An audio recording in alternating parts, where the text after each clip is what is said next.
ವಾರಾಂತ್ಯದಲ್ಲಿ America Iran ಒಪ್ಪಂದಕ್ಕೆ ಅಂಕಿತದ ನಿರೀಕ್ಷೆ ಹುಟ್ಟಿದೆ. ನ್ಯೂಕ್ಲಿಯರ್ ಶಸ್ತ್ರತ್ಯಾಗ ಸಮ್ಮತಿಸಿ ಇರಾನ್ ಒಪ್ಪಂದಕ್ಕೆ ಒಪ್ಪಿದೆ ಅಂತ ಹೇಳಿ ಟ್ರಂಪ್ ಹೇಳಿದ್ದಾರೆ.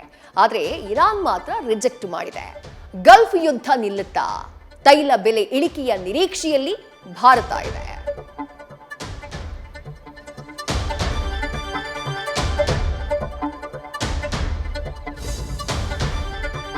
ಡೆಲ್ಲಿಯಲ್ಲಿ ಬೀಡು ಬಿಟ್ಟಂತಹ ಬಂಡೆ ಬಿಡುವಿಲ್ಲದ ಓಡಾಟವನ್ನ ನಡೆಸುತ್ತಿದ್ದಾರೆ.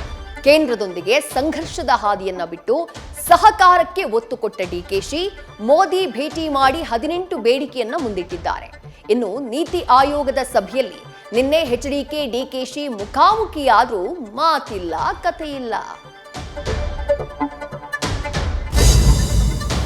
ಕೊಲ್ಲೂರು ತ್ರಿಶಕ್ತಿಗಳ ಐಕ್ಯ ಸ್ಥಳ, ಜಗದಂಬೆಯ ದಿವ್ಯತೆಯ ಪ್ರಭೆಯನ್ನ ಸಾರುವ ಭಕ್ತಿ ಸನ್ನಿಧಿ. ಇವತ್ತು ತಮಿಳುನಾಡಿನ ಸಂಪ್ರದಾಯ ಪಾಲಿಸಿದ ಸಿಎಂ ವಿಜಯ್ ಮೂಕಾಂಬಿಕೆಯ ದರ್ಶನವನ್ನ ಪಡೆದರು. 30 ನಿಮಿಷಗಳ ಕಾಲ ಶಕ್ತಿ ದೇವತೆಗೆ ಪೂಜೆ ಸಲ್ಲಿಸಿದ ದಳಪತಿ ಜಗನ್ಮಾತೆಗೆ 1 ಕೆಜಿ 600 ಗ್ರಾಂನ ಬೆಳ್ಳಿ ಖಡ್ಗವನ್ನ ಸಮರ್ಪಿಸಿದ್ರು.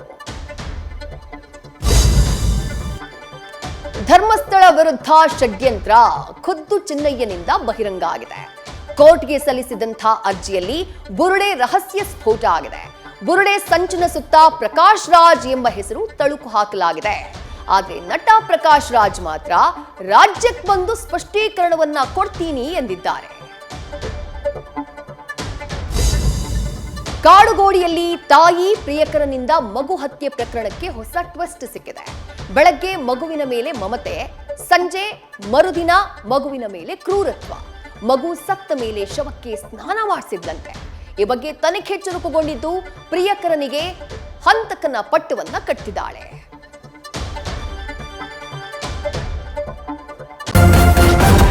ನ್ಯೂಸ್ ಫಸ್ಟ್, ನಿರ್ಭೀತಿಯಿಂದ ನಿಮ್ಮ ಪರವಾಗಿ.